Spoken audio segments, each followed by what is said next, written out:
तो हेलो दोस्तों, कैसे हैं आप सभी। आई होप सभी अच्छे होंगे। दोस्तों, जैसा कि आप थंबनेल को देखकर तो समझ ही गए होंगे कि आज हम किस टॉपिक पे बात करने वाले हैं। दोस्तों, यदि आप पीएम किसान सम्मान निधि योजना में अपना रजिस्ट्रेशन करना चाहते हैं या फिर रजिस्ट्रेशन कर चुके हैं और इस योजना का बराबर लाभ ले रहे हैं, यानी आपकी किस्तें बराबर आपके अकाउंट में आ रही हैं, तो दोस्तों ये वीडियो आपके लिए बहुत ही ज़्यादा इंपॉर्टेंट होने वाली है, क्योंकि आज के इस वीडियो में आपको पीएम किसान के बहुत ही बड़े अपडेट के बारे में बताने वाला हूं, जिसके बारे में जानना आप सभी के लिए बहुत ही ज़्यादा ज़रूरी है।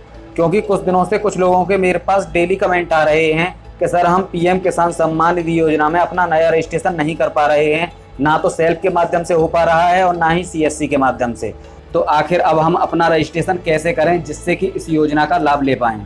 तो मैं उन लोगों को और आपको इस वीडियो में सब कुछ बताने वाला हूं कि आखिर आप रजिस्ट्रेशन क्यों नहीं कर पा रहे हैं और आखिर ये परेशानी क्यों आ रही है। क्योंकि दोस्तों, आज के इस वीडियो में आपको ऐसी जानकारी देने वाला हूं जिसे सुनकर आप एकदम चौंक जाएंगे। जी हाँ दोस्तों, तो दोस्तों वीडियो को बिल्कुल स्किप किए बिना शुरू से लेकर आखिर तक जरूर देखना, क्योंकि यदि आप इस वीडियो को मिस करते हैं तो दोस्तों रजिस्ट्रेशन करने में आपको बहुत ही ज़्यादा परेशानी हो सकती है और आपका 1 रुपया भी आपके खाते में नहीं आएगा। क्योंकि पीएम किसान सम्मान निधि योजना के नए रजिस्ट्रेशन में अब बहुत बड़ा बदलाव किया जा रहा है, जिसको जान लेना आपके लिए बहुत ही ज़्यादा ज़रूरी है। क्योंकि दोस्तों, यदि आप बिना जाने ही रजिस्ट्रेशन करते हैं तो आप इसका लाभ नहीं ले सकते हैं। क्योंकि अब से जो नए रजिस्ट्रेशन होंगे उसके लिए कुछ एलिजिबिलिटी रखी गई है, यदि आप उसके अंतर्गत आते हैं तो ही रजिस्ट्रेशन कर पाएंगे, वरना आपके रजिस्ट्रेशन को रिजेक्ट कर दिया जाएगा और आप इस योजना का लाभ नहीं ले पाएंगे। तो दोस्तों, क्या क्या एलिजिबिलिटी है वो आपको मैं आगे वीडियो में बताने वाला हूं, जिससे कि आप समझ जाएंगे कि आप इस योजना का लाभ लेने के लिए योग्य हैं भी या नहीं। तो दोस्तों, मैं आपको लाइव दिखा देता हूं पीएम किसान योजना के नए रजिस्ट्रेशन में आखिर क्या क्या बदलाव किया गया है, जिससे कि आप समझ जाएंगे कि आखिर आप रजिस्ट्रेशन क्यों नहीं कर पा रहे हैं। तो दोस्तों, अब देरी ना करते हुए वीडियो को शुरू करते हैं। दोस्तों, जैसा कि आप स्क्रीन पर देख सकते हैं, ये जी न्यूज़ द्वारा पोस्ट किया हुआ आर्टिकल है। इसमें आप सबसे ऊपर देखेंगे पीएम किसान में फर्जीवाड़ा रोकने के लिए बड़ा बदलाव, बाहर हो जाएंगे करोड़ों लाभार्थी। इसी में थोड़ा और नीचे देखेंगे पीएम किसान सम्मान निधि में फर्जीवाड़ा रोकने के लिए सरकार की तरफ से बड़ा बदलाव किया गया है। नई व्यवस्था के तहत अब 21 साल से कम उम्र वाले योजना का फायदा लेने के लिए आवेदन नहीं कर सकते। इसके बाद जैसे ही आप थोड़ा और नीचे आएंगे तो आप देखेंगे पीएम किसान लेटेस्ट अपडेट।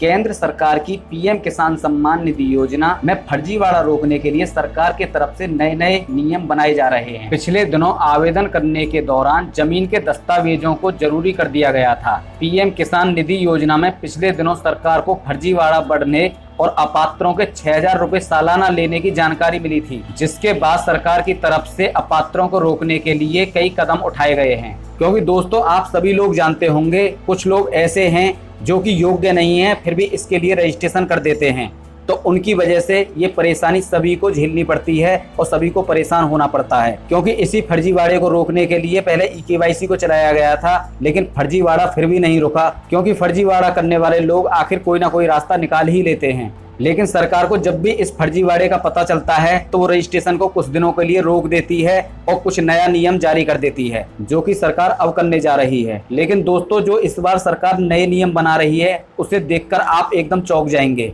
तो इस बार बहुत ही बड़ा बदलाव कर रही है, जिससे कि इस फर्जीवाड़े को हमेशा के लिए रोका जा सके। उसके बारे में विस्तार से जानने के लिए आपको इस आर्टिकल को थोड़ा स्क्रॉल डाउन करना है। जैसे ही आप थोड़ा नीचे आएंगे तो आप देख सकते हैं, मैं आपको पढ़ के सुना देता हूं। अपात्रों की छटनी के लिए नई व्यवस्था लागू।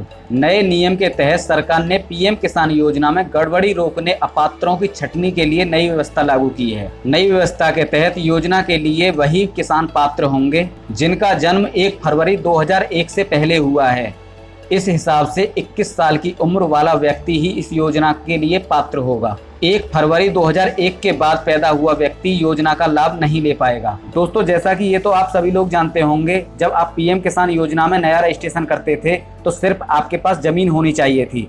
आपके नाम पे यदि जमीन है तो आप इसके लिए एलिजिबल थे। उसमें चाहे आपकी एज कितनी भी हो ये मायने नहीं रखती थी। लेकिन अब इस बार जब रजिस्ट्रेशन नया होगा तो यदि आपकी एज 21 साल से कम है तो दोस्तों आप रजिस्ट्रेशन नहीं कर सकते हैं। तो अब आप समझ ही सकते हैं पीएम किसान योजना में कितना बड़ा बदलाव किया जा रहा है। दोस्तों, इतना ही नहीं, ये तो शुरुआत है। अभी आप नीचे देखेंगे तो आप एकदम चौंक जाएंगे, क्योंकि दोस्तों जैसे आप थोड़ा और नीचे आएंगे तो नीचे आप देख सकते हैं पहले से मिल रही किस्त भी हो जाएगी बंद। इतना ही नहीं, इस व्यवस्था के लागू होने के बाद जिन्हें पहले से पीएम किसान निधि का लाभ मिल रहा है उनकी भी किस्त बंद कर दी जाएगी। आपको बता दें, अलग अलग राज्यों में दस्तावेजों में हेरा फेरी, अपात्र लाभार्थियों के योजना का लाभ लेने की शिकायत के बाद सरकार ने पंचायत स्तर पर सोशल ऑडिट कराया था।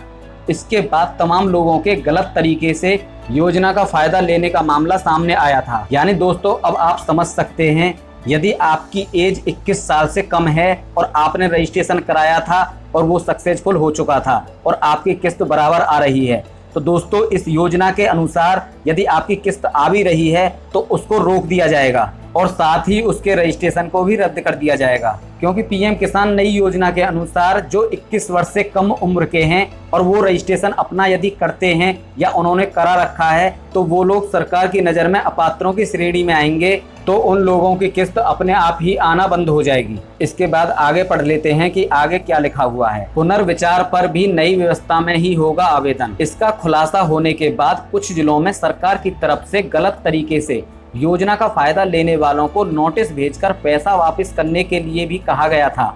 जिन अपात्रों ने सरकार से मिले पैसों को वापस नहीं किया है, सरकार उनसे रिकवरी के मूड में है। इतना ही नहीं, अब पुनर्विचार पर भी नई व्यवस्था में ही आवेदन कराना होगा। इसके बाद जैसे ही थोड़ा और नीचे आएंगे, संबंधित अधिकारियों को दी गई जानकारी। 1 फरवरी 2001 के बाद जन्म लेने वाले इस योजना के तहत अब आवेदन नहीं कर सकते। इस तारीख के बाद जन्म लेने वाले जिन लोगों को योजना का फायदा मिल रहा है, उनकी निधि भी रोक दी जाएगी।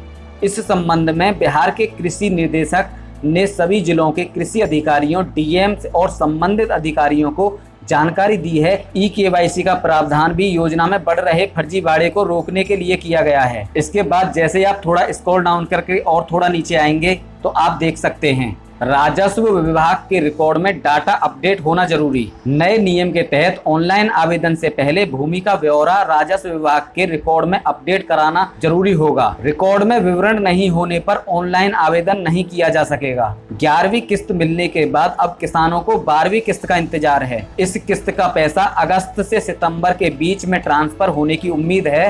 कृषि मंत्रालय के सूत्रों से मिली जानकारी के अनुसार 12वीं किस्त को सरकार की तरफ से 1 सितंबर को देश भर के किसानों के खाते में ट्रांसफर किए जाने की उम्मीद है। तो दोस्तों, अब आप अच्छी तरह समझ गए होंगे कि आखिर आप नया रजिस्ट्रेशन क्यों नहीं कर पा रहे हैं। क्योंकि इस टाइम सरकार पीएम किसान योजना का जो आप नया रजिस्ट्रेशन करते हैं, उसके रजिस्ट्रेशन के नियमों में बदलाव करने में व्यस्त है। तो इसीलिए सरकार ने पीएम किसान के सर्वर को डाउन कर रखा है, जिससे कि कोई नया रजिस्ट्रेशन ना कर सके जब तक कि पीएम किसान के नए नियमों को लागू ना कर दिया जाए। तो अब आप समझ गए होंगे कि इस नई योजना के अनुसार आपकी एज कितनी होनी चाहिए और यदि उससे कम है तो आप इस योजना के लिए एलिजिबल नहीं होंगे और इस योजना के तहत अपना रजिस्ट्रेशन नहीं कर पाएंगे। और दोस्तों, पीएम किसान योजना में ई-केवाईसी को क्यों शुरू किया गया था, इसके बारे में भी आप अच्छी तरह समझ गए होंगे। इसको भी फर्जीवाड़ा रोकने के लिए ही शुरू किया गया था, जिससे कि जो अपात्र लोग हैं वो अपना जब थंब लगाएंगे तो उनकी सारी डिटेल मिसमैच हो जाएगी और उनका रजिस्ट्रेशन रिजेक्ट हो जाएगा। लेकिन इसके बावजूद भी सरकार को ई-केवाईसी से कुछ ज्यादा फायदा नहीं हो पाया। इसलिए ही पीएम किसान योजना के नए रजिस्ट्रेशन में और ज्यादा बदलाव किया जा रहा है, जिससे कि इस फर्जीवाड़े को हमेशा के लिए रोका जा सके। तो दोस्तों, अब आप अच्छी तरह सब कुछ समझ गए होंगे कि आखिर पीएम किसान रजिस्ट्रेशन आप क्यों नहीं कर पा रहे हैं। दोस्तों, यदि आप पीएम किसान योजना में नया रजिस्ट्रेशन के लिए पात्र हैं तो आपको तब तक के लिए इंतजार कर लेना है जब तक कि ये नए नियमों को लागू नहीं कर दिया जाता। जैसे ये नए नियम लागू हो जाएंगे, उसके बाद इस वेबसाइट को ओपन कर दिया जाएगा। आप वहां से बड़ी ही आसानी से अपना नया रजिस्ट्रेशन कर पाएंगे। तो दोस्तों, आज की वीडियो में बस इतना ही था। आशा करता हूँ मेरे द्वारा दी गई जानकारी आपको पसंद आई होगी। यदि पसंद आई हो तो दोस्तों हमारी इस वीडियो को लाइक, और यदि आप हमारे चैनल पर पहली बार आए हैं तो हमारे चैनल को सब्सक्राइब कर बेल आइकन को ऑल पर जरूर कर लेना, क्योंकि दोस्तों इस टाइम आपके सपोर्ट की बहुत ही ज़्यादा ज़रूरत है। वैसे आप बहुत ही अच्छा सपोर्ट कर रहे हैं, उसके लिए बहुत बहुत धन्यवाद। क्योंकि दोस्तों अभी हमें यहीं पर नहीं रुकना है, हमें और आगे बढ़ते जाना है। तो इसलिए इस फैमिली को जल्दी से जल्दी बहुत बड़ा बना दो, जिससे कि मैं और ज़्यादा लोगों की मदद कर सकूं और उन्हें सपोर्ट कर सकूं। तो दोस्तों, कल फिर मिलते हैं कुछ नए अपडेट, कुछ नई जानकारी के साथ। तब तक के लिए जय हिंद, जय भारत, जय माता दी।